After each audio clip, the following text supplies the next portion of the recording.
샬롬 샬롬 샬롬 샬롬. 하나님 사랑합니다. 여러분은 주 안에서 사랑합니다. 오늘 8장 6절에서 13절까지 더 좋은 언약의 중보자 신 예수 그리스도시죠. 그래서 8장 6절에 보니까 이제 그는 더 아름다운 직분을 얻으셨으니 그는 더 좋은 약속을 세우신 더 좋은 언약의 중보자시라 라고 말합니다. 첫 언약이 무효화되려면 둘째 것을 요구할 일이 없었겠죠. 근데 온전치가 못했기 때문에 그들의 잘못을 지적하여 말씀하시되 주께서 이르시되 볼지어다 날이 이르르니 내가 이스라엘 집과 유다 집과 더불어 새 언약을 맺으리라. 새 언약입니다. 또 주께서 이르시기를 이 언약은 내가 그들의 열조의 손을 잡고 애굽 땅에서 인도하여 내던 날에 그들과 맺은 언약과 같지 아니하도다. 그들은 내 언약 안에 머물러 있지 아니하므로 내가 그들을 돌보지 아니하였노라. 또 주께서 이르시되 그날 후에 내가 이스라엘 집과 맺은 언약은 이것이니 내 언약은 이것이니 내 법을 그들의 생각에 두고 그들의 마음에 이것을 기록하리라. 나는 그들에게 하나님이 되고 그들은 내게 백성이 되리라. 또 각각 자기 나라 사람과 각각 자기 형제를 가르쳐 이르기를 주를 알라 하지 아니할 것은 그들이 작은 자로부터 큰 자까지 다 나를 알미라. 내가 그들의 불의를 긍휼히 여기고 그들의 죄를 다시 기억하지 아니하리라 하셨느니라. 새 언약이라 말씀하셨음에 첫 것은 낡아지게 하신 것이니 낡아지고 쇠하는 것은 없어져 가는 것이죠. 낡고 쇠하면 결국은 없어지죠. 3절에 보니까 뭐라고 말씀하세요? 대제사장마다 예물과 제사드림을 위하여 세운 자니 그러므로 그도 무엇인가 드릴 것이 있어야 할지니라 말씀하죠. 예물과 제사드림을 위하여 세운 자 대제사장. 모세 율법에서는 예물과 제사를 반드시 대제사장의 중보를 통해 드려야 했습니다. 그러나 그리스도의 십자가 사역으로 인해서 성소 휘장이 찢어지고 마태복음 27장 51절이죠.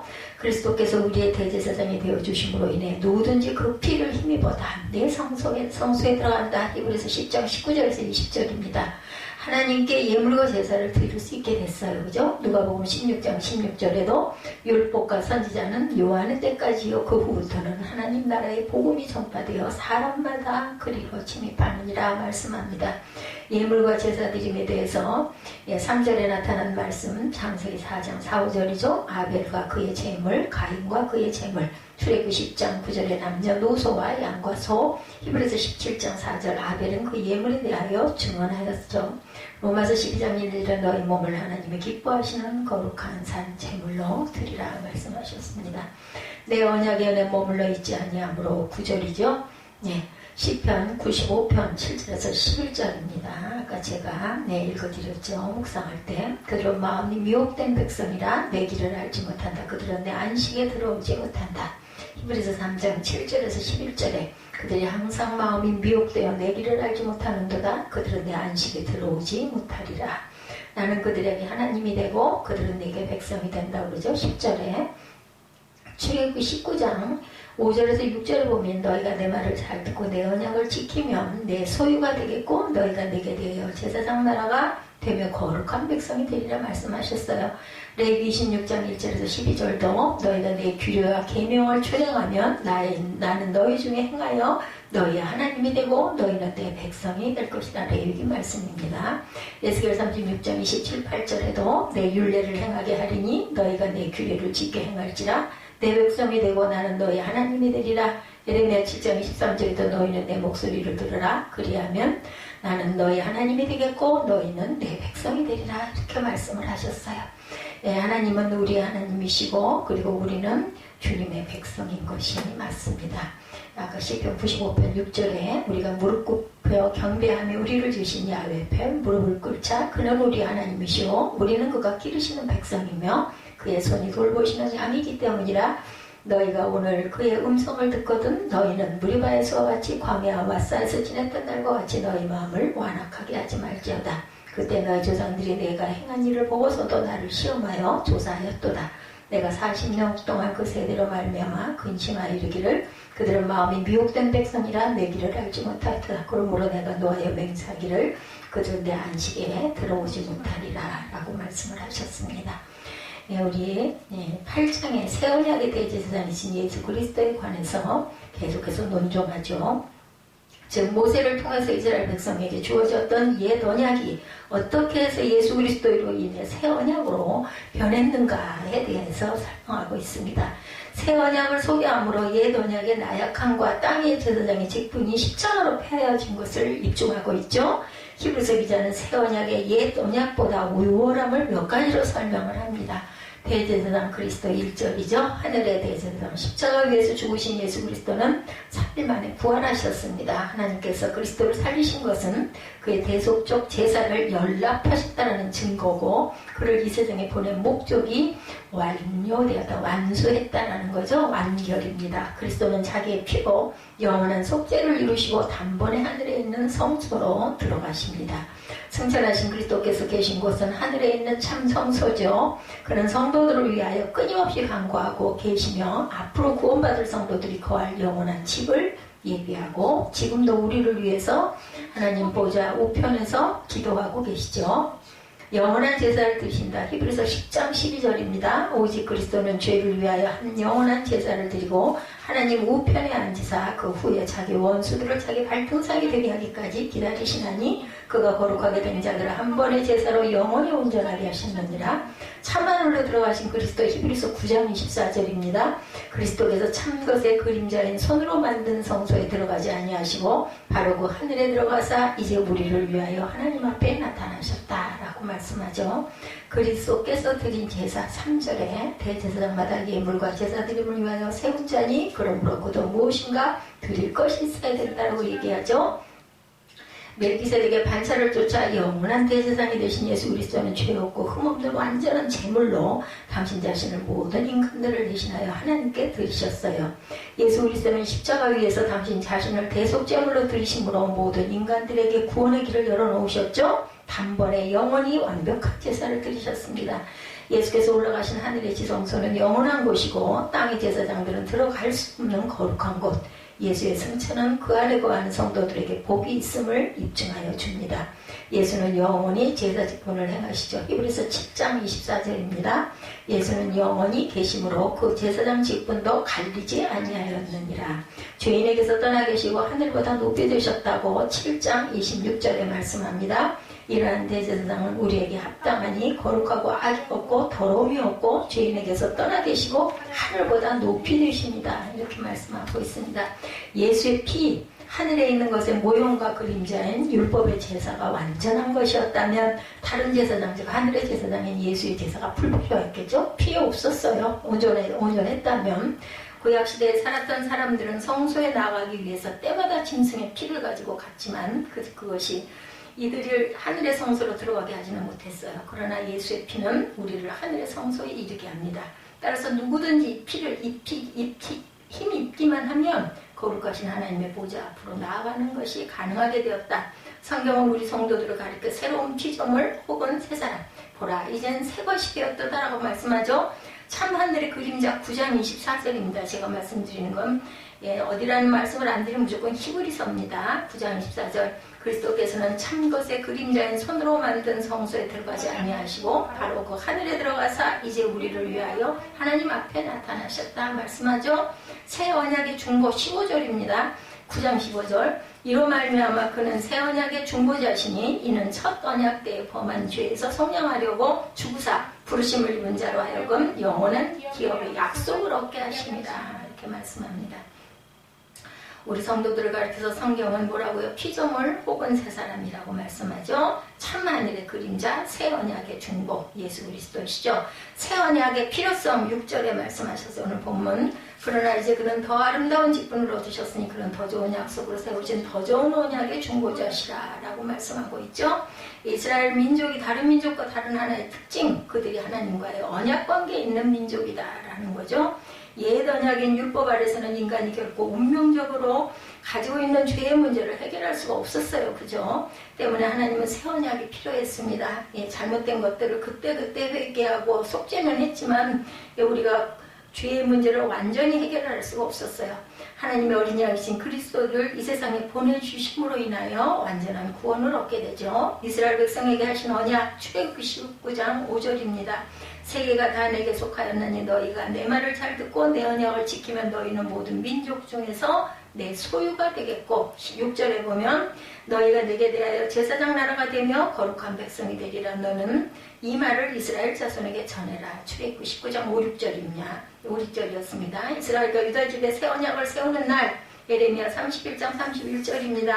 야훼의 말씀이니라. 보라, 날이 이르리니 내가 이스라엘 집과 유다 집에 새 언약을 맺으리라.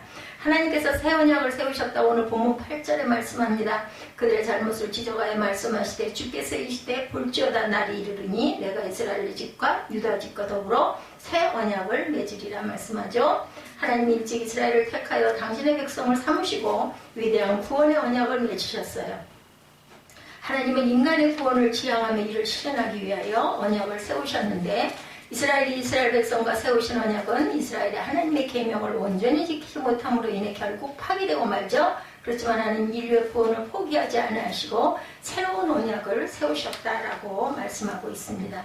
새 언약을 세우셨어요. 그죠? 예, 새로운 언약을 세우셨습니다. 그래서 언약이 율법이 아닌 믿음의 매개체이고 이 언약의 믿음으로 참여하고자 하는 모든 자를 하나님은 새 백성으로 삼아서 체결했습니다. 야곱의 후손인 이스라엘 자손 출애굽기 9장 6절입니다. 이튿날에 야훼께서 이 일을 행하시니 애굽의 모든 가축은 죽었으나 이스라엘 자손의 가축은 하나도 죽지 아니하였다. 생명과 성령의 법이라고 그러죠. 로마서 8장 2절에 이는 그리스도 예수 안에 있는 생명의 성령의 법이 죄와 사망의 법에서 너를 해방하였습니다. 서로에게 속한다라고 오늘 10절의 본문에 말씀합니다. 또 주께서 이르시되 그날 후에 내가 이스라엘 집과 맺을 언약은 이것이니 내 법을 그들의 생각이 되고 그들의 마음에 이것을 기록하리라. 나는 그들에게 하나님이 되고 그들은 내게 백성이 되리라.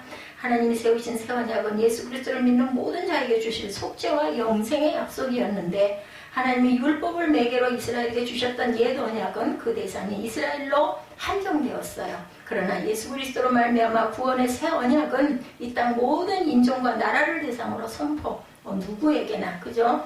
이제 예수 그리스도를 믿고 구원의 언약에 동참하고자 하는 자는 누구든지죠. 참여할 수가 있다. 예수를 믿는 모든 자들은 하나님이 친히 저희 하나님이 되시고 저희는 하나님의 백성이 되는 영광을 주겠다라고 말씀합니다. 심령을 새롭게 해주셨어요. 에베소서 4장 23, 4절입니다. 오직 너희의 심령이 새롭게 되어 하나님을 따라 의와 진리의 거룩함으로 지으심을 받은 못을 입으라. 새 사람을 입으라. 전의 백성이 아닌 자라도 호세아 1장 10절입니다. 그러나 이스라엘 자손의 수가 바닷가에 모래같이 되어 헤아릴 수도 없고 셀 수도 없을 것이며 전에 그들에게 이르기를 너희는 내 백성이 아니라 한 그곳에서 그들에게 이르기를 너희는 살아계신 하나님의 아들들이라 할 것이다. 이렇게 말씀하고 있습니다. 호세아 1장 10절이었습니다. 새 언약의 효능이라고 주를 알게 된다고 오늘 본문 11절에 각각 자기 나라 사람과 각각 자기 형제를 가르쳐 이르기를 주를 알라 하지 아니할 것은 그들이 작은 자로부터 큰 자까지 다 나를 알미라 이렇게 얘기를 하죠. 하나님의 역사는 인간의 이상으로는 도저히 풀 수 없는 부분이 너무나 많습니다. 그렇기 때문에 아무도 그분 앞에서 무엇을 아는 것처럼 생각하거나 행동해서는 절대로 안 된다. 우리에게 주어진 예산 지식은 계시라는 통로를 통해서 전달되죠. 이것이 자기 자신을 나타내시는 하나님의 방법이고 계시에는 자연 계시와 특별 계시 있습니다. 새 언약 안에 있는 성도들은 작은 것으로부터 큰 것까지 모두 주를 알게 되는 축복을 누리게 됩니다. 물이 바다에 덮음같이 세상이 인정한다. 하박국 2장 14절 우리 찬양 많이 하죠. 이는 물이 바다를 덮음같이 야훼의 영광을 인정하는 것이 세상에 가득하니라. 계시를 받아야 합니다. 누가복음 10장 20절에 내 아버지께서 모든 것을 내게 주셨으니 아버지 외에는 아들이 누구인지 아는 자가 없고 아들과 또 아들의 소원대로 계시를 받은 자 외에는 아버지가 누구인지 아는 자가 없나이다 하시고 말씀합니다. 죄를 절대로 기억하지 아니하신다고 오늘 본문 12절에 아까 우리 함께 읽었죠. 내가 그들의 불의를 긍휼히 여기고 그들의 죄를 다시 기억하지 아니하리라 하셨느니라. 성경을 주의 깊게 읽어본 사람들은 죄의 정체가 무엇이며 죄가 얼마나 위험한 것인지를 찾아 알 수가 있죠. 죄에 대해 철저하게 형벌하신 하나님께서 사죄의 축복을 주신 것은 아무 대가도 없이 되어진 것이 아니고 주께서 우리의 모든 죄를 지시고 대신 형벌을 받으셨으므로 상상조차 할 수 없는 축복이 우리에게 주어졌습니다. 대가가 있었어요. 예수 그리스도의 보혈의 피죠. 인간의 삶과 죽음, 심판과 구원은 예수 그리스도를 바라보는 것과 바라보지 않는 것의 차이라는 것을 기억해야 합니다. 죄와 불법을 기억하지 아니하신다고 말씀하셨죠. 오늘 본문에도 10장 17절이죠. 또 그들의 죄와 그들의 불법을 내가 다시 기억하지 아니하리라 하셨으니 18절에 보면 그것들을 사하셨은즉 다시 죄를 위하여 제사 드릴 것이 없느니라 말씀합니다. 모든 죄를 깊은 바다에 던지셨다고 말씀하죠. 미가서 7장 19절입니다. 다시 우리를 불쌍히 여기셔서 우리의 죄악을 발로 밟으시고 우리의 모든 죄를 깊은 바다에 던지시리이다. 옛 언약이 사라졌어요. 이제 그죠? 마지막 절에 새 언약이라 말씀하셨으며 첫 것은 낡아지게 하신 것이니 낡아지고 쇠한 것은 이제는 없어져야 되죠. 성경은 행위로 구원을 얻은 육체가 없다고 말씀합니다. 율법은 낡아질 수밖에 없는 첫 것이며 한계가 있음을 그리스도를 통해서 우리에게 보여주셨어요. 율법은 인간으로 하여금 죄를 깨닫게 하고 사람을 그리스도로 인도하는 몽합선생의 역할을 한다. 하나님께서 세우신 새 언약은 영원하고 참된 것으로 새 언약은 새 언약으로 말미암아 사라지게 됩니다. 옛 언약은 새 언약으로 말미암아 사라집니다. 따라서 아무리 율법에 충실한 사람일지라도 예수 그리스도를 거부하면 그는 구원에서 제외되고 만다. 율법은 장차오는 좋은 일의 그림자 몽합선생이죠. 히브리서 10장 1절입니다. 율법은 장차올 좋은 일의 그림자일 뿐이요 참 형상이 아니므로 해마다 늘 드리는 길은 제사로서 나오는 자들은 언제나 온전하게 할 수가 없다라는 거죠. 그리스도 안에서 새로운 피조물이 된 성도 고린도후서 5장 17절 우리가 잘 아는 말씀이죠. 그런즉 누구든지 그리스도 안에 있으면 새로운 피조물이라 이전 것은 지나갔으니 보라 새 것이 되었다. 그래서 히브리서 8장은 옛 언약은 낡아 없어져가는 것의 성격을 가지고 있는 것이지만 새 언약은 우리에게 영원토록 적용이 되는 불변의 언약이라는 사실을 살펴봅니다. 따라서 우리는 완전 무결한 그리스도의 사역을 인정하고 더 큰 다른 무엇을 잡으려고 방황하는 자들 절대 두지 말자. 우리는 수많은 약속 속에서 살고 있습니다. 그리고 많은 약속을 하기도 하고 지키기도 하고 때로는 그것이 파기되기도 하고 그죠? 못 지키기도 합니다. 우리가 살아가면서 많은 계약을 맺고 약속하면서 이렇게 살아가는데 알게 모르게 수많은 약속과 사회적인 규범을 가지고 살아가고 있습니다. 자동차를 사고 집을 사고 팔 때도 쌍방간의 계약을 맺죠. 자기 이름을 쓰고 도장을 찍고 법적으로 책임지겠다라는 사인을 합니다. 성숙한 사람, 용기 있는 사람, 위대한 사람은 어떤 약속이든지 그것을 잘 지키는 사람. 영국 속담에 약속은 늦게 실행은 빠르게 이런 말이 있습니다. 약속이란 신중하게 해야지만 한 번 약속했으면 반드시 실천할 줄 알아야 되고 지켜야 합니다. 옛글의 공자의 제자 중에 증자라는 분이 계셨어요. 들어보셨을 거예요. 증자의 아내가 시장에 나가려고 하는데 아들이 뒤를 쫓아 울고 나왔어요. 엄마 따라 하겠다고 하는 거죠. 어머니는 아들에게 집에 있어라. 시장 갔다 오면 돼지를 잡아 맛있는 고기를 줄게라고 달래서 아들을 떼어놓고 시장에 갔어요. 증자의 아내가 시장을 다녀왔더니 남편 증자가 돼지를 잡으려고 하는 겁니다. 깜짝 놀란 아내가 증자에게 아니 농담을 한 얘기예요. 이렇게 얘기해요. 어떻게 이렇게 말을 했을까요? 아이를 달래느라고 한 말인데 저도 아까 이걸 갔다 와서 돼지를 어떻게 잡으려고 그러나 그랬습니다. 돼지를 잡으면 어떻게 해요? 라고 소리를 쳤다고 그래요. 증자는 진지한 말로 아이들에게 그런 농담을 절대로 해서는 아니대요 라고 얘기를 했대요. 그래서 부모에게서 여러 가지를 배우고 있는 아이들에게 거짓말을 하면 애들이 거짓말을 배우게 되고 그 정도쯤이야 이렇게 하게 되죠. 거짓말한 줄 알면서 어머니는 당신도 믿지 않으려 할 것이 아니요 라고 하고는 아이와 약속한 대로 돼지를 잡아 구워 먹였다고 합니다. 이 시간에 그 약속을 철저히 지키려고 힘쓰는 저와 여러분들이 되셔야 되겠죠. 결혼식에 참여하거나 주례를 맡아보면 시작 시간이 되었는데 식장 안에 들어와 앉아있는 사람이 별로 없어요. 그죠? 사회를 맡은 사람이 들어오라고 소리쳐도 밖에서 서성거리고 사람들은 만나 인사하고 아니면은 먼저 밥을 먹으러 식당으로 들어가죠. 그래서 자리에는 오히려 사람들이 거의 없이 결혼식은 진행이 됩니다. 우리 한국인들은 시간을 잘 지키는 사람들이 되어야 돼. 지금은 뭐 잘들 지켜요. 근데 이제 또 하나 안 되는 건 교통이 막혀가지고 생각만큼 딱 지키지는 못해. 그전에 오죽이나 하면 코리안 타임 이런 소리가 있을 정도로 시간 개념들이 없었죠. 음악회에 참석해보면 시작 시간 전에 들어왔는 사람이 아주 적어요. 시작을 알리는 종소리가 나면 그 자리에 들어오느라고 수선스럽죠. 음악회가 시작되었어요. 자리가 비어 있습니다. 교통이 막히는 것, 이럴 일도 있죠. 무슨 한두 곡이 끝이 나고 잠시 쉬는 틈을 이용해서 문을 열어주면 그때 수십 명이 들어오죠. 한번 문을 닫으면 다시는 들어오지 못하고 밖에서 영상으로 보게 하면 아마 더 좀 일찍들 들어오지 않을까. 그러면 표를 이제 반납하겠다고 난리를 치겠죠. 무슨 돈을 납부하라고 고지서를 받으면 돈 보내는 일은 기간을 어기지 말고 성실하게 납부하죠. 왜? 과태료가 붙으니까. 그죠? 그 정한 기간은 우리 사회의 약속이고 절대적인 약속입니다. 법적인 공과금은 납부기한이 반드시 있습니다. 자동차 보험 특히 그렇죠. 정해진 날짜와 시간이 지나면 즉각 보험 효력이 정지가 돼버리죠. 그리고 그 다음부터는 절대로 어떤 그 위반을 하거나 했을 때 그 혜택을 보지는 못합니다. 미국은 다인종이 모여 나라를 이뤘어요. 그죠? 미국 뉴욕의 도로교통법은 자동차 보험이 효력을 상실하면 그 차주의 운전면허도 따라서 정지가 된다고 합니다.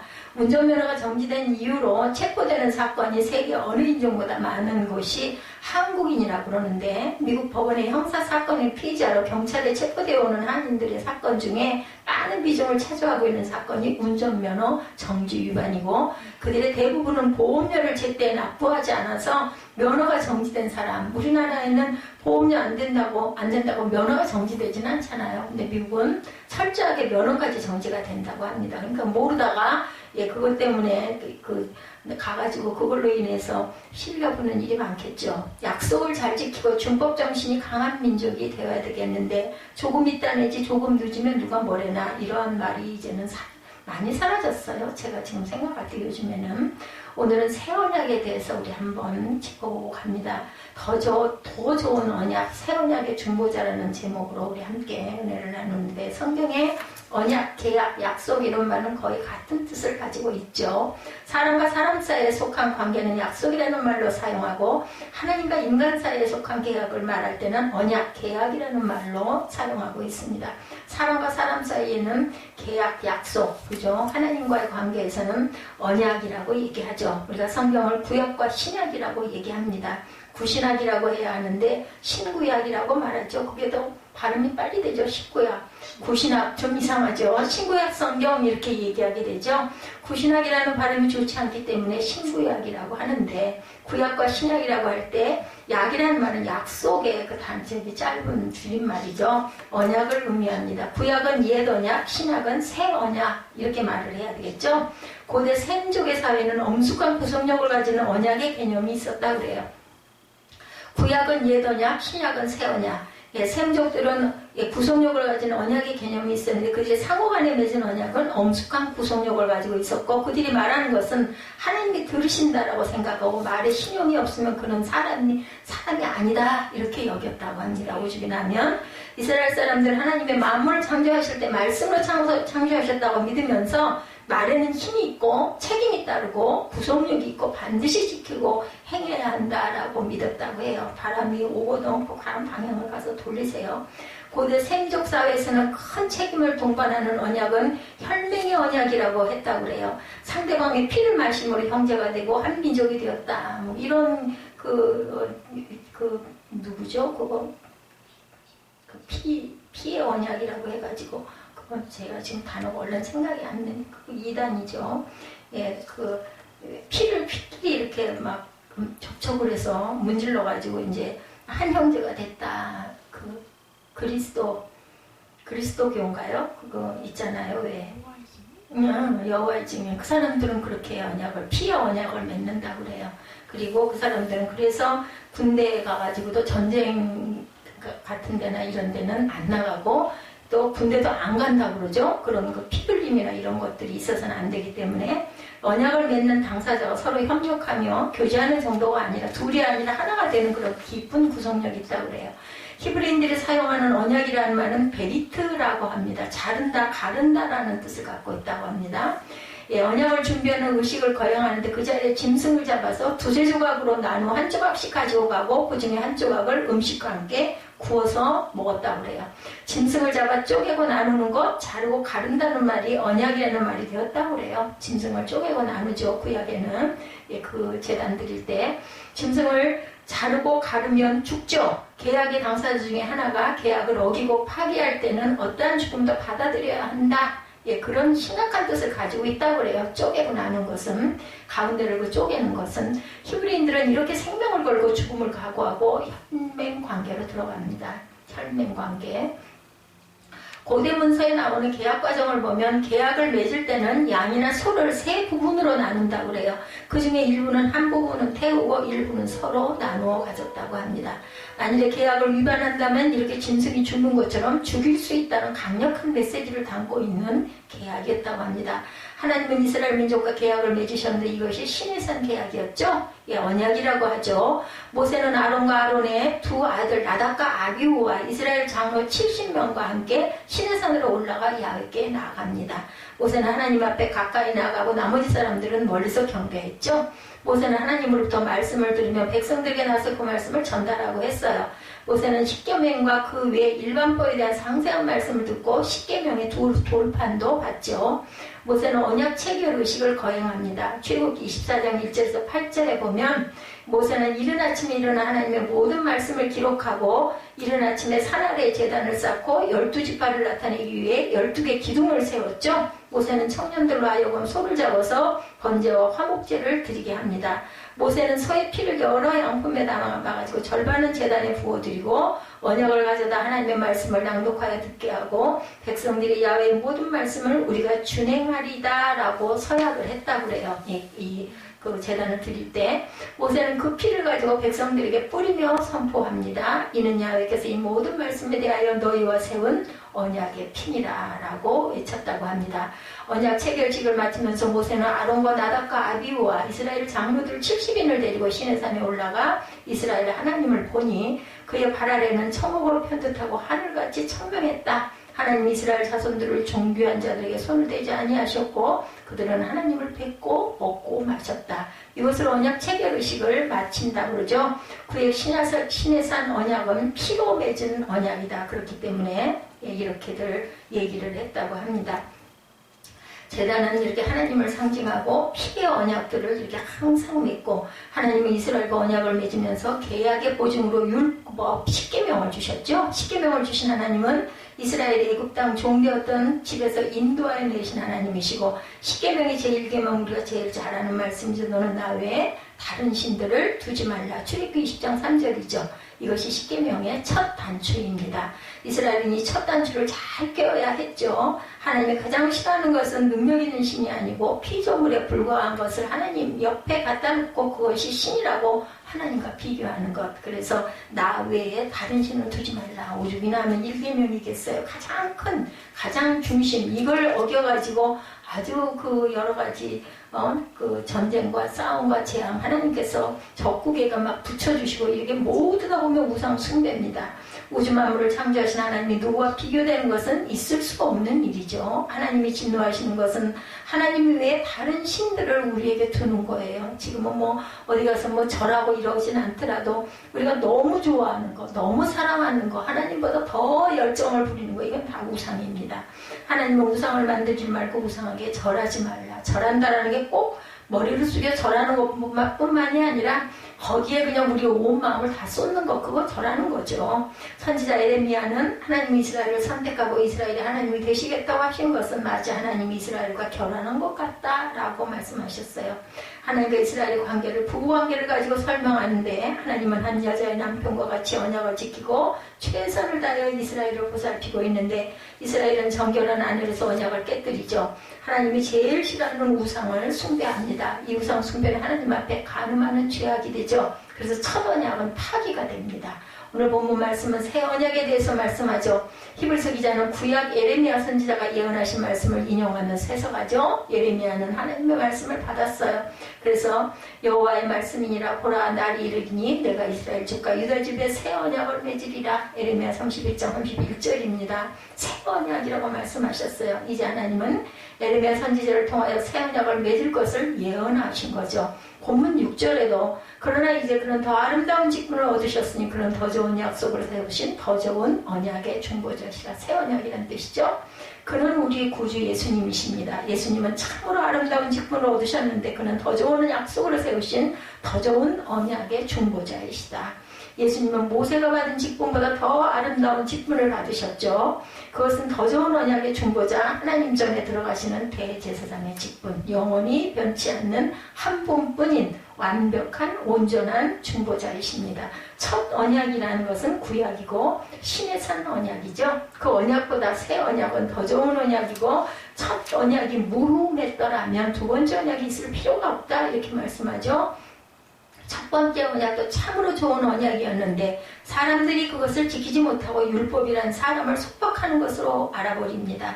첫 번째 언약도 이렇게 해서 깨지게 되죠. 하나님 한 분만을 섬기는 것이 좋을 일인데 우상을 숭배하고 다른 신들을 사랑하였는데 마치 자기 남편을 버리고 다른 남자에게 사랑을 고백하게 따라가는 음료와 같다라는 거죠. 신의 산에서 언약을 주시면서 율법을 지키고 언약 안에 머물러 있어야 한다고 말씀하셨죠. 첫 번째 계명으로 이스라엘은 언약을 지키지 않았고 그 언약에 머물러 있지 못했다. 그리고 우상 숭배에 빠지죠. 하나님의 마음을 떠나고 아프게 합니다. 그래서 오랜 세월 고심하신 하나님은 새로운 계약을 주신 것이 바로 은혜 계약이고 옛날 언약과는 비교할 수 없는 언약이다. 히브리서 기자는 선지자 에레미야의 예언의 말씀을 인용해서 주께서 이르시되 볼지어다 날이 이르니 내가 이스라엘 집과 유다 집과 더불어 새 언약을 맺으리라 이렇게 말씀을 하셨어요. 8절에 그죠? 오늘 본문 8절에도 이제 새롭게 체결하려는 새 언약은 옛 언약과 비교할 수 없는 무슨 언약? 은혜의 언약이다.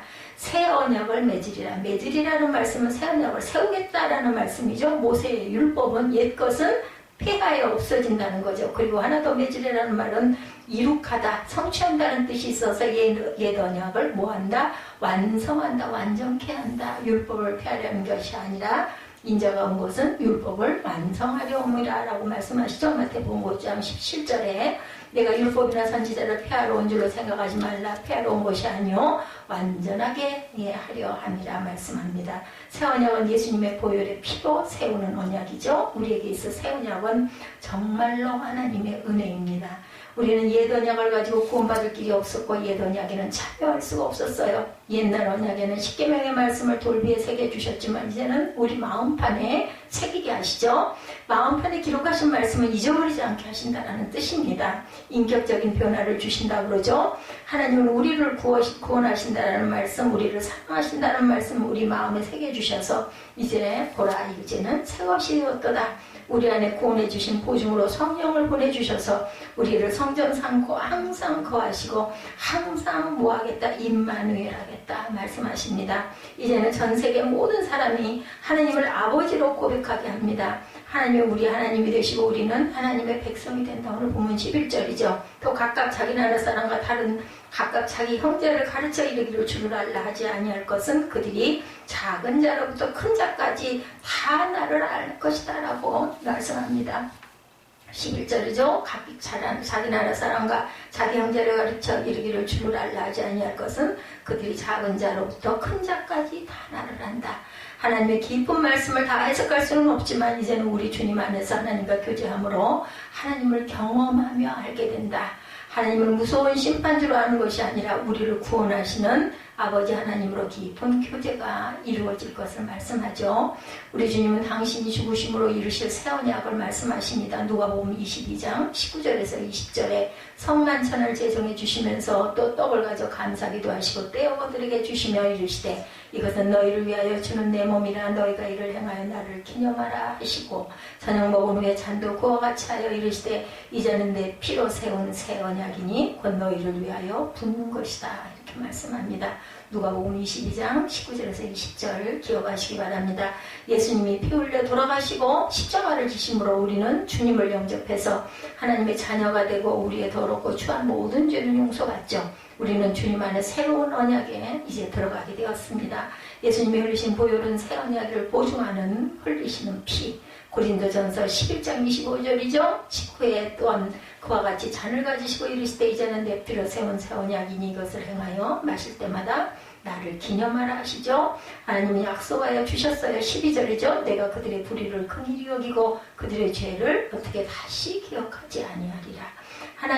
하나님은 주님 사랑하는 독생자 예수 그리스도를 십자가에 대어 죽게 하실 때 주님 안에서 모든 사람을 용서해 주셨는데 그의 불의를 긍휼히 여기시고 그들의 죄를 어떻게 다시는 기억하지 아니하시겠다고 약속하셨어요.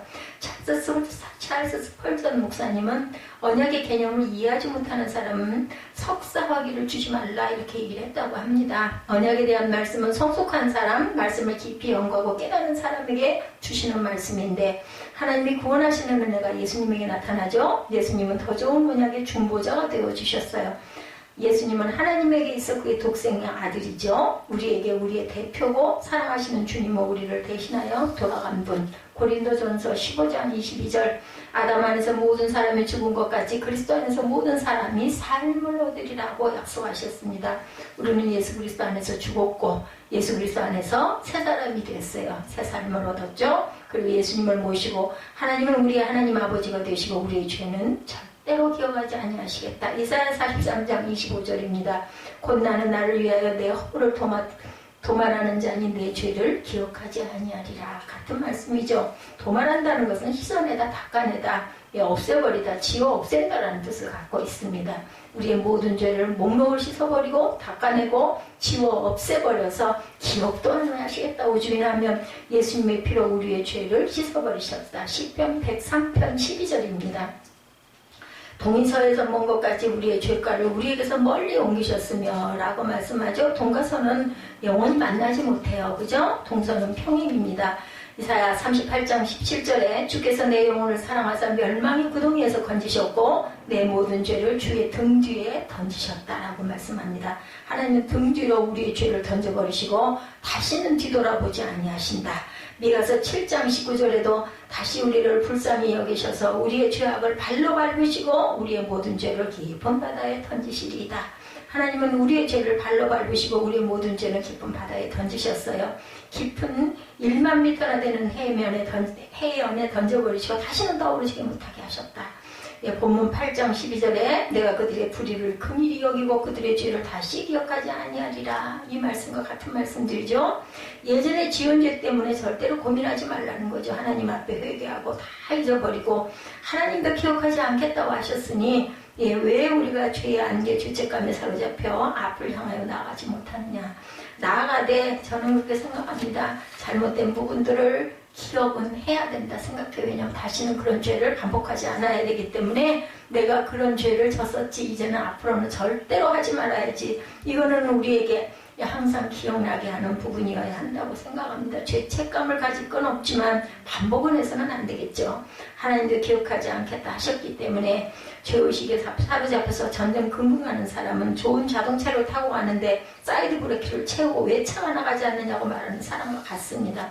저도 가끔 전 사이드를 안 올려요. 근데 누군가가 대신 운전하고 나면 그걸 바짝 올려놔가지고 아니 가다 보면 차가 안 가. 이게 도대체 왜 안 가. 근데 제 차는 너무 좋은 차라서 앞에 막 경보등이 뜨고 말을 해요. 말을. 그래가지고 보면 사이드 표시가 딱 떠 있어서 옆에를 보면 사이드가 올라가 있더라고요. 그래서 제 차가 저보다 참 영리하다고 저는 그렇게 생각을 합니다. 우리는 하나님 안에 예약이 되어 있어요. 우리 주님이 마중 나오신다고 말씀하시죠. 우리 주님이 우리의 집도 예비해 놓고 기다리고 계십니다. 마침내 천사장의 호령과 나팔소리에 맞춰 신랑 예수님이 신부된 성도와 교회를 데리러 오시겠다. 하나님 우리 아버지가 되시고 하나님이 되어주신다라는 약속, 우리 안에 말씀을 주시고 성령을 보내주셔서 새 사람이 되게 하시고 우리의 죄악을 용서하시고 불쌍히 여기시고 우리 죄는 기억도 아니하시고 약속하신 하나님을 높여드리는 저와 여러분들이 되셔야 되겠죠. 이런 분에게 새 언약의 중보자이신 주님 안에 들어와 구원받는 감격을 더욱더 새롭게 감사하시고 주님의 은혜에 보답하시는 저와 여러분이 되시기를 주님의 이름으로 축복합니다. 오늘 히브리서 8장을 통해서 귀한 은혜가 있으셨을 줄로 믿습니다. 우리 6절부터 13절까지 우리 함께 합독하시고 우리 결단 찬양하시는 시간 갖죠. 6절부터 13절입니다.